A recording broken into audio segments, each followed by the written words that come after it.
the right drug is given. So they've taken up this cause and they have an end point of, I think, a decade or so within which thalassemia can be eradicated from India. But where did that seed start? It's such a small, very niche area. It came out of a lived experience. There are a lot of corporates, specifically manufacturing companies, that work around their factories because these are the communities that are also contributing in their business. So, like a Forbes Marshall who work around all of their plants. We all know of what Tata Steel was able to do for Jamshedpur. They uplifted the entire city along with the way the business grew. So there is no right or wrong cause. There is a cause that either I have the skill to contribute to or I have an emotion to make a difference for. That's how I choose what I support. Also, in terms of where a country is in its stage of development, that particular cause may have a sub-theme that I need to focus on. So maybe 10 years back, if I was supporting education, getting students to come into school was my key. Enrollment was what I was working on. Beti Padhao, Beti Bachao was something I was focusing on. Girls' education was important. We've transitioned from that phase to now kids being in school, but the quality of education is not great. So most people who are working on education today are working and focusing on uplifting the quality of education. They work on teacher training, better curriculum, digital education. So there's a lot of thought process that goes into determining why I'm doing, and then from the why, how do I want to do it? Do I want to implement myself? Do I want to find a partner who can do this really well? Do I want to do it in a hybrid mode? Should I get a for-profit organization to do it? There are various ways, but the clarity that you need to have is what do I want to achieve and what do I want to see changed. So earlier there was a saying that even if you're doing and spending money in philanthropy, there should be a kind of a profit consciousness. That profit will automatically flow back to the system, and that money will again used as a money for the funding. So how does an organization, a philanthropy organization, usually work? How do you select a project? How do you actually implement this project? How do you identify what is the possibility of revenue or what is the possibility of impact? How do you calculate the impact? So I think this word impact is used very loosely in a lot of cases. And unfortunately, because the sector now has a lot of disgruntled ex-investment bankers like me, we try to intellectualize it also. There are terms like social return on investment, ROI, and things like that that we're trying to force fit. Can you keep your mic a little closer? I'm not saying that that is wrong. However, I think we need to be pragmatic about what can be your return on investment. If I'm looking at, say, a skilling project or a livelihood project, there is a very tangible return on investment that I can see. If I've invested 10,000 rupees in creating a skill for a person, is that a person able to secure a job for 20,000? I have a 2x ROI on what I've invested. And as they progress, that goes on in life. But if I'm supporting someone for their, say, in relief, when there's disaster and there is relief, that's pure relief. You're not going to have a return on investment on that. But will you have an impact? Yes, you have an impact. The impact is alleviation of suffering. How do I quantify that? I can't quantify it. But is that not impact? I don't think so. We at the Untold Foundation support an area which is palliative care. Now, palliative care is essentially care at mostly end of life for people who are suffering from life-limiting diseases. In 100% of the cases, the patients that we work with will die. So does that mean we don't have impact? We're not going to have impact in terms of curative impact. But our impact is measured by the fact that were we able to give this person better quality of life even at end of life? And that's how we have to define a framework for ourselves. So everyone needs to kind of also define a framework that may be a good mix of quantitative and qualitative. It needs to be contextual. It needs to be measurable also in a sense that is not ridiculous. We tend to burden communities with a lot of data, with a lot of indicators, which actually don't make sense. So, impact, which is also built with the communities in mind, is what really is something that speaks for your work, I feel. So you work a lot in palliative care. And Kerala, the palliative care is so well, profound, and it's grown a lot. But what's the situation in other part of the country? So, as a Malayali, I'm proud of the fact that Kerala is the case study not in India but globally for low cost community based palliative care. Dr. M.R. Rajgopal is known as the father of palliative care in India. But the thing is, the reason that this model works in Kerala is because Kerala already has a very strong primary healthcare system in place, and that's not the case in a lot of the other states in India. So we can't really replicate the same. However, the country today has a policy for palliative care. There is a mandatory law that every district hospital should have at least 10 beds that are earmarked for palliative care. They should recruit a palliative care physician. So the political will for this very niche and often ignored segment has gone up. It's part of something that we also hope to do is, see, at least in Karnataka, the state that we are in, we are able to bring something similar to the Kerala model, but we're very long away from that. I think Telangana, there is a doctor very similar to Dr. Rajgopal who has been able to do this, who's been able to do a very decentralized district level palliative care. However, the state that we speak about in Kerala is so different in terms of how strong the local governments are, how strong and how empowered they are. So the Kerala model is difficult to replicate, but hopefully things will be better. So I'm thinking from a philanthropist point of view. When he gives away his entire wealth and the society is getting better, how does he feel? And what's your personal experience working with such kind of business owners who give away entire money to the society? So what is their feeling? How do they take it? So, in Ajit's case, he grew up in a very strong, devout Martoma Christian family. So, the concept of tithe was very, very strong, that you give away 10% of your wealth. And he would do that even when there was little money and continue to do that when there is a significantly higher amount of wealth. Um, Wherever I have seen business leaders who give away a substantial part of their wealth, it's because they feel that they are custodians of the wealth and not owners of the wealth.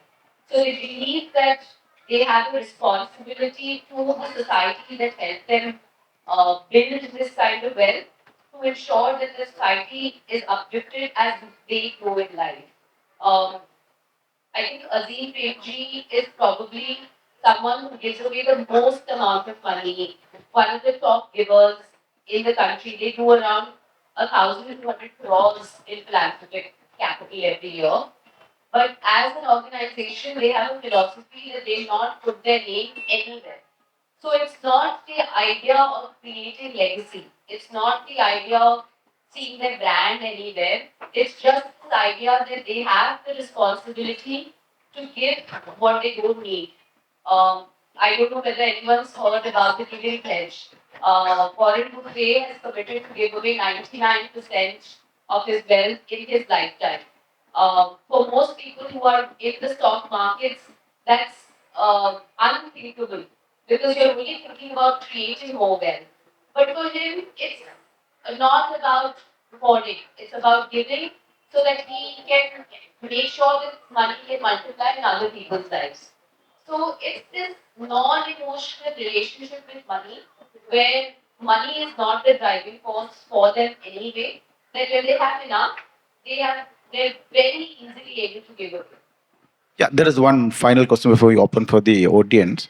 So, some of the things that you do is the responsibilities of the government. In fact, how do you manage this kind of a conflict between the government and the public sector investment? So, what is the how does government take it, and should government spend more money on the segments? How do you see that? So, the way we see it is philanthropic capital is actually risk capital for social causes. So, we come in at a point where either there is no proof of concept or there is no solution that is very apparent, or it is an area which is very, very tough to reach. And once we're able to demonstrate that there is a possible way that one can solve a problem, the desire is always to hand it over to the system and not create a parallel system indefinitely. So, if you're doing palliative care today, we built one center with 75 beds. The idea is to be able to make that a lab, demonstrate the best practices, then eventually start training people there. So those same best practices can go out and start training government frontline workers so that the government system can absorb what we are trying to do and do it themselves. So in the long run, no private philanthropy can replace what the government does. We can never have the reach or the scale of the government. So we are not there to replace them in any way. But yes, there are certain areas that government has to float a tender. It takes a really, really long time. For us, we are more agile. We can do it quicker and then hand it over. So those are what you need to be very clear about. Don't replicate, don't duplicate, don't step in and do their job. But can you come in and support? Ma'am, thank you so much for the session. And grateful to KLF also for finding some space for this purposeful philanthropy and this discussion. I am running a non-profit here in Calicut. Like we are also supported by two philanthropic partners. So in the initial phase, the most of the struggle that I faced is like when I'm approaching to like a donor. Basically, what they sees is Kerala is with the great highest like the developmental index, and we are working with the education and mostly on the higher education and the employment among the fishermen communities, and we faced a lot of challenge in getting aligned with the values of our partners. And I was curious to ask you, like, how can we like I was like the very small grassroots level NGOs, how we can find the aligned partners, or how can we make the partners to get think about or to lead to the purpose or to the cause that we believe. So what is your thoughts on that? No, I agree with what you're saying. I think when I was with my previous organization, we used to work across the country, but Kerala was the only state that we did not have a program in, other than when the 2018 Kerala floods happened, we did a housing project there. But that was disaster relief. And every time people go to our investment committee, they would say the same thing, that Kerala doesn't need it.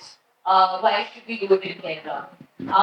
I think the best approach for that is find homegrown organizations who have a CSR mandate, who have a stake in the state. So if you're talking about, say, the fishermen community, there are organizations like Fresh to Home today who are actually, their business is linked to that. So find partners who understand the cause and who are aligned to the cause. So doing deep research in finding people who will be able to understand you is the first step. So it's called a very targeted kind of fundraising approach. And your needs will not be high. If you're a small startup NGO, it's important to have one or two donors who understand your work very closely. And I think for someone based in Kerala, finding local organizations would be the best. Or find startups that are being led by people from Kerala. So that kind of outreach, which is very targeted and very thought out, will give you a better success rate than going to someone who has this misconception that Kerala doesn't need it. All the best. Madam, most often in India, the tumor pain-bearing patients prefer euthanasia or bicycling. What is your take on CSR providing risk capital for starting pain-relieving centers? So pain management is Pain very management. intrinsic to palliative care. Yes. What we're talking about is medical assisted death or euthanasia is a matter of law. That is not something that any private organization would ever take into their hands. We as a Christian philanthropic organization may have ideological challenges with that. That apart, as a country, it's not law that any institution can support that. But yes, the core of palliative care is pain management. How do you alleviate pain as the main service delivery for someone who is at end of life? I am asking for financially backward communities patients for undergoing acute cancer pain prefer euthanasia or basically because they can't afford painkillers. My question is whether CSR, corporate social responsibility funding, could be sidelined to such patients. So, if you're saying can it be done? Yes, it can be done. If people would choose to do it, I'm not sure. It's something that has to align with what they're doing as work. But any organization that works for palliative care as a thematic area primarily focuses on people who can't afford palliative care in mainstream. For us, almost 60 to 70% of our offering will be free of cost. So if you need the service, you can come and you can avail of the service completely free of cost. But then again, we'll be able to reach a very limited set of people. I don't think we'll be able to reach everyone who needs it. But CSR can do it. There's no law stopping them from doing it. Maybe one or two questions if anybody is having something in mind. Or I think we will wind up. Thank you, Sweety, for a very nice talk on philanthropy. I think you have actually given clarity on a few areas that was we are always doubtful. Thank you so much for that. Thank you, KLF, for conducting such a talk. Thank you. Yeah.